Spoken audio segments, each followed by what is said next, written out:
రాజకీయాల్లో విలువలు విశ్వసనీయత ఉండాలి అంటూ నిన్న వైసీపీ అధినేత జగన్మోహన్ రెడ్డి కొంతమందిని ఉద్దేశించి ఆయన కొన్ని వ్యాఖ్యలు చేసినటువంటి నేపథ్యంలో ఈరోజు జగన్మోహన్ రెడ్డి వ్యాఖ్యలకు కౌంటర్ ఇస్తూ విజయసాయిరెడ్డి సంచలనమైనటువంటి ట్వీట్ చేశారు.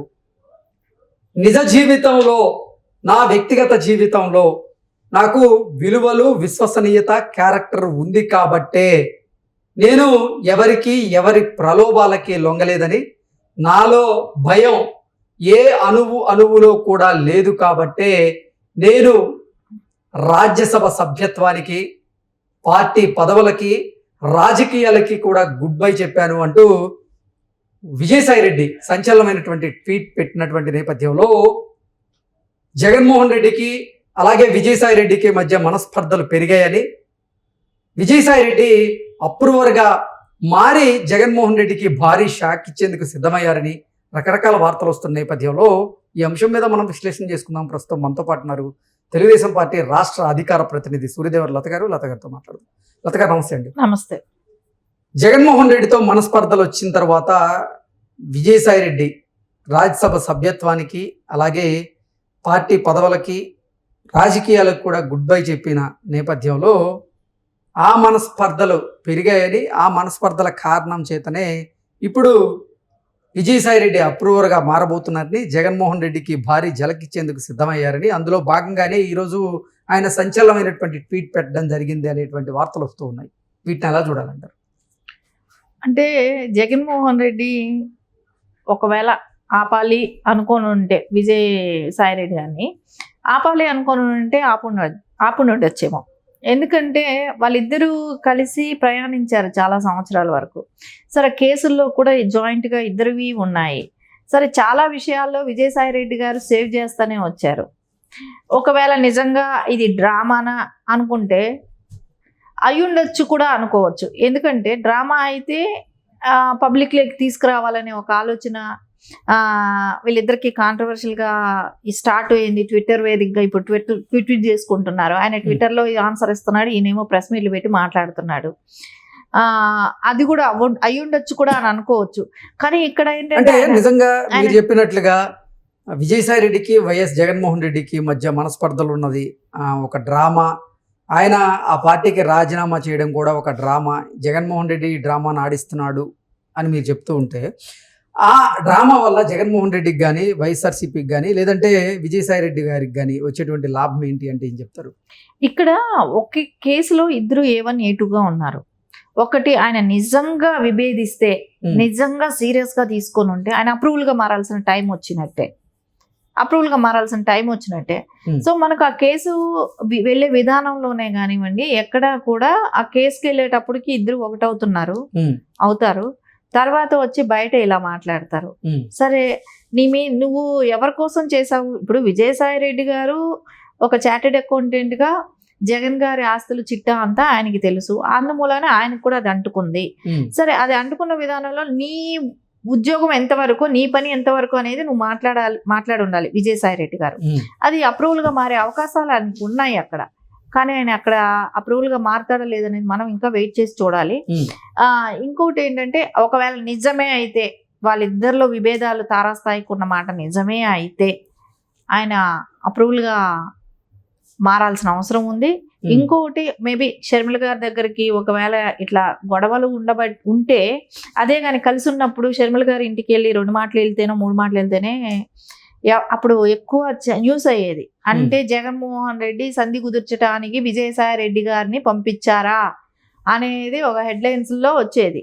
కానీ ఇప్పుడు ఆయన రాజీనామా చేసిన తర్వాత వెళితే పెద్ద పట్టించుకోరు. ఎన్నిసార్లు వెళ్ళినా, ఎన్నిసార్లు అంటే వాళ్ళిద్దరికి రాజీ కుదుర్చాల్సిన ప్రయత్నంలో ఏమైనా బయట ఇలాంటివి తీసుకొచ్చారా?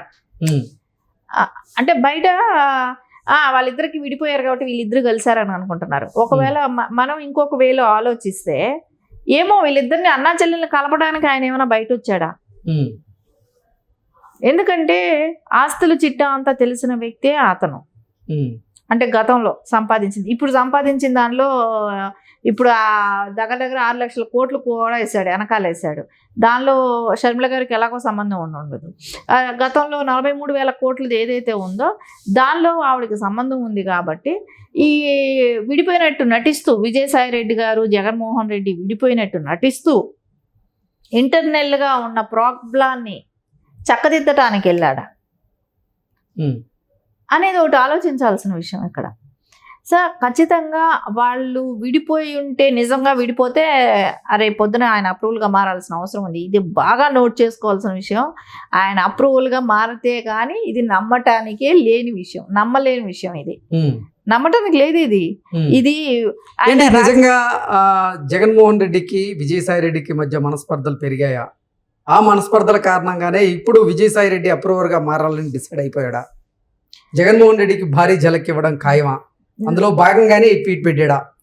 ఆ ట్వీట్ పెట్టిన వాళ్ళు ఇంకా చాలా వరకు చెప్పచ్చు, నేను మీకేం మోసం చేశాను, నా మూలాలు మీరు నష్టపోయింది ఏంటి, నా కెరియర్ దెబ్బతిన్నది, నేను మీ మూల మీకు కావాల్సినట్టు చేసి నేను ఏటూగా నేను విరుక్కున్నాను, ఇన్ని సంవత్సరాలు నా సర్వీస్ను వాడుకున్నారు అని ఆయన అడుగుండొచ్చుగా. అక్కడ ఆయన ఓపెన్గా చెప్తున్నాడుగా. జగన్మోహన్ రెడ్డి చెప్పినప్పుడు ఆయన చెప్పిన నీకు విశ్వాసం లేదనేది చెప్పాడు విజయసాయి రెడ్డి గారికి.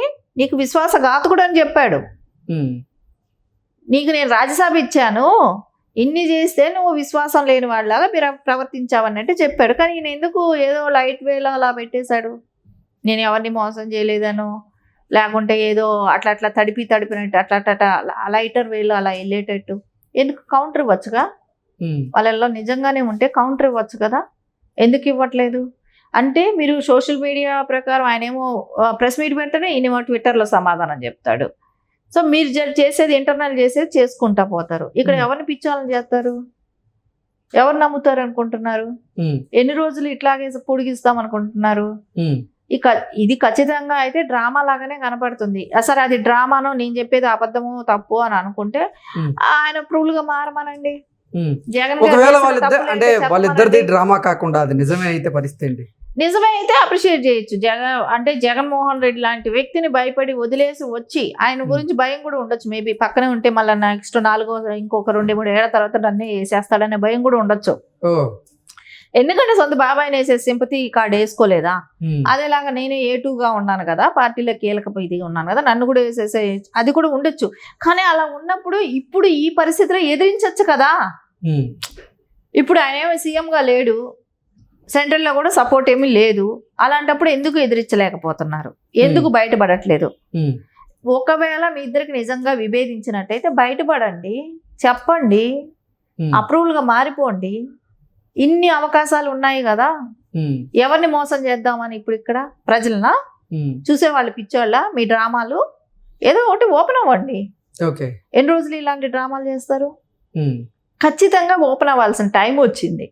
సో నేను నిజంగా ఎవరిని మోసం చేయలేదు, నాకు ఆయనకు ఉన్న విభేదాల మూలనే నేను బయట వచ్చాను అనుకున్నప్పుడు ప్రజలకు ఓపెన్ గా చెప్పండి ఏం జరిగింది, ఎలా 43,000 కోట్ల అక్రమ ఆస్తులు, సో ఆయన ఎలా దానిలో ఇన్వాల్వ్ అయ్యాడు అది కూడా చెప్పొచ్చు కదా. సో నాకు తెలియలేదో, నాకు తెలిసి ఇన్వాల్వ్ అయ్యానో, ఆ రోజున రాజశేఖర రెడ్డి గారు ఇలా చేయమంటే చేశానో, లేకుంటే విజయమ్మ గారు నాకు ఇలా చెప్పారనో, ఎవరి మీద ఒకళ్ళ మీద ఇప్పుడు ఆ రోజున రాజశేఖర రెడ్డి గారి మీద అభిమానంతోనే ఆయన దగ్గరికి వెళ్ళుంటారు, అంటే ఆయన సీఎం అప్పుడు.